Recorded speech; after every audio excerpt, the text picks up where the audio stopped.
La entrevista.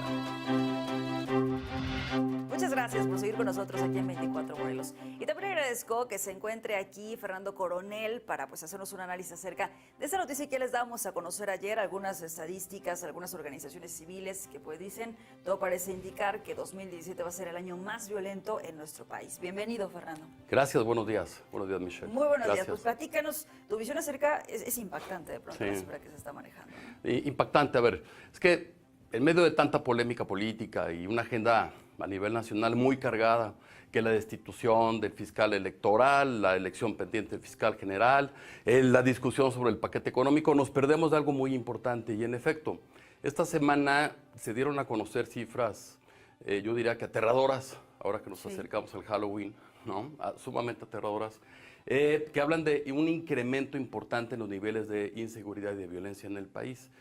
Tan solo por mencionar algunas, aquí traigo pues mi acordeón, ¿no? El Sistema Nacional de Seguridad Pública sacó su más reciente, digamos, análisis al respecto. Y en efecto, septiembre es el segundo mes más violento de este año. El primero fue junio con 2.240 y tantos homicidios dolosos cometidos. Okay. Esto en el mes de septiembre. Pero hay otro dato adicional al Sistema Nacional de Seguridad Pública que lo da la Asociación Mexicana de Instituciones de Seguros, la AMIS, que dice algo muy importante. Cada hora se roban 10 automóviles en México. Terrible. Es el promedio hasta ahora, septiembre de 2017, y la mayoría de esos robos son con violencia. Y los tres principales estados, no es Morelos, ¿no? Pero hay dos que son estados vecinos. El primero de ellos es Guerrero. Es que ahí viene el tema de cantidad de vehículos, ¿no? Que entonces, pues ahí, claro, digamos, la Ciudad de México... En el promedio, pues en el porcentaje, es impresionante. Exacto. Pero lo interesante y lo preocupante, creo que para nuestro estado, es que Guerrero es el estado donde se ha dado más robo de vehículos. Segundo lugar, el Estado de México, pues los estados vecinos. Tercer lugar, Sinaloa, y Morelos está más adelante. No tan lejos. El tema es que cuando se roba un automóvil en un estado vecino, operan en los estados que están al lado, precisamente, ¿no? Entonces, ahí estamos en medio, finalmente, de un problema muy preocupante en el país. Y finalmente hay otra cifra importante, que la da Santiago Roel, de Semáforo Delictivo, esta ONG, ¿no? Que dice exactamente lo que comentabas. 2007 fue el año de los que han sido menos violentos en las últimas décadas en el país. 2011 incrementaron los niveles de violencia con 22,000 homicidios dolosos cometidos. Luego vino una curva hacia abajo y vuelve a incrementarse de manera peligrosa. Y en lo que va de 2017 y haciendo un promedio de lo que llevamos hasta ahora y las otras cifras que hemos dado, puede cerrar este año con 24,000 homicidios dolosos. Sería más. Sería más todavía, es decir, sería el año con el pico más elevado.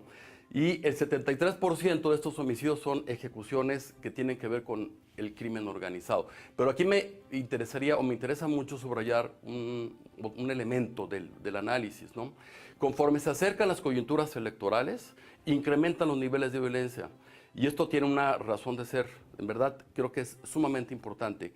Las elecciones funcionan, por ahí lo había comentado, como una especie de fichas de dominó, de la sopa del dominó.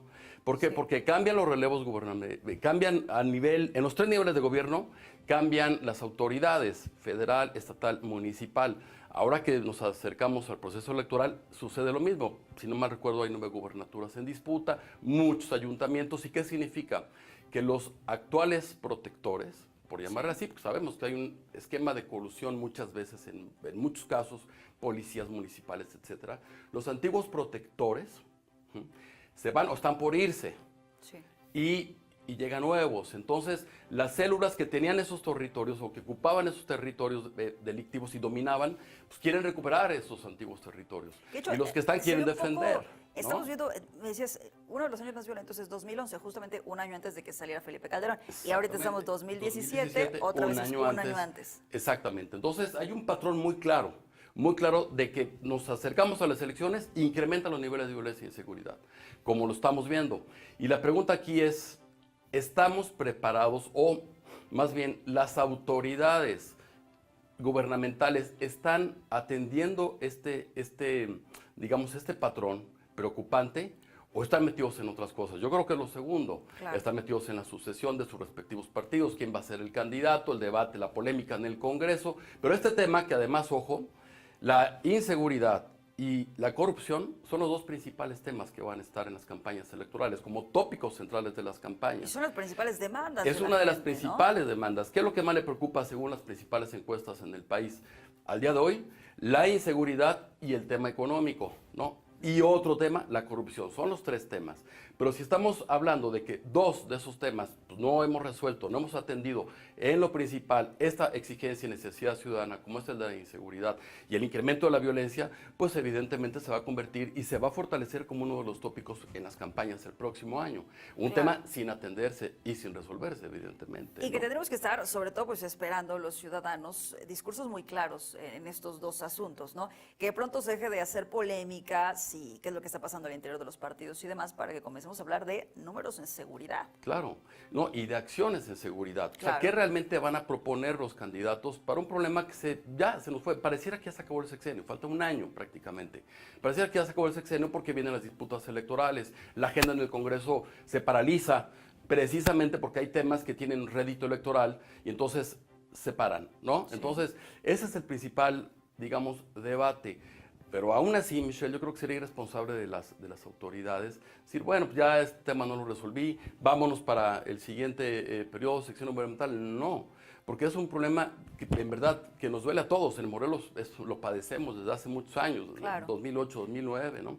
Entonces yo creo que debiera haber, no solamente debiera ser un tema de promesa de campaña, sino qué acciones vas a instrumentar en este momento antes de que te culmine el proceso electoral, porque incluso si lo quieren ver en términos de rédito o ganancia electoral o no, sería en verdad para los partidos que hoy gobiernan en los distintos estados y a nivel federal, sería en verdad yo creo que un tema que podría abonar a favor de los partidos o de los candidatos que van a mandar a sus partidos en las próximas elecciones. Bien. Claro, en un año muy difícilmente se va a resolver este problema, pero sí puedes tomar medidas y acciones drásticas para evitar lo que estamos viendo, lo que sucede previo a cada coyuntura electoral de este nivel, en verdad preocupante, alarmante, en los niveles de violencia y de inseguridad. Por último, nada más ¿No? quise hacer esta Claro. precisión. En el caso de Morelos, nosotros lo que vimos en 2015, pues es que con todo el asunto del mando único, los que se lanzaron para alcaldes no hablaron del tema de seguridad. Entonces, de pronto dicen es que es muy complicado, pues mejor entonces le doy la vuelta. Le doy la vuelta. Mira, ¿qué sucede en algunos casos y algunos territorios? Esto que llaman paz narca. Y eso sucede en los años, no es que no haya niveles de violencia preocupantes o importantes, pero bajan, ya que se asientan las autoridades, toman protesta, baja, porque se da una especie de negociación o de pacto. Pero es que no está fácil, porque los grupos delincuentes dicen, a ver, o cooperas o bala. No, Claro. no está fácil, ¿no? Entonces, por eso en las promesas de campaña, cuando arrancan, es un tema tan delicado Y ausente. y ausente, por la misma razón, ¿no? Por las mismas razones que estamos explicando, ausente, y es paradójico, porque es lo que la ciudadanía exige y pide Es lo que como uno de espera los escuchar. principales, así es. Entonces, a mí lo que me preocupa es que estamos en medio de tantas polémicas políticas, que este tema, que es de suma relevancia, que se dieron los datos, que hubieran sido 8 columnas, quizás, si no tuviéramos tantas polémicas, tanto debate político y tantos conflictos políticos a nivel nacional y estatal, que lo perdemos de vista, ¿no? Y lo pierden de vista las autoridades, y lo pierden de vista incluso, como tú lo decías, los candidatos o los posibles o los futuros candidatos en los 3 niveles de gobierno, a nivel federal, estatal y municipal. Ojalá y no sea así. Ojalá y estamos hablando próximamente de una excepción. Lo veo difícil, pero hay la oportunidad. Falta un año, que tomen las autoridades las acciones que deben hacer para evitar que en efecto se siga incrementando, como lo vimos ahorita con solamente algunas de las cifras, estos niveles de violencia, ¿no? Que Perfecto. preocupan muchísimo. Pues sí, vamos a estar pendientes de lo que sucede. Muchísimas Sí, gracias al por tu contrario. análisis, Fernando Muy buenos Coronel, días. acompañándonos en esta mañana. Nosotros cerramos aquí la transmisión que estamos haciendo por YouTube, pero los invitamos para que sigan con nosotros a través de la Mexicana 90.3 FM.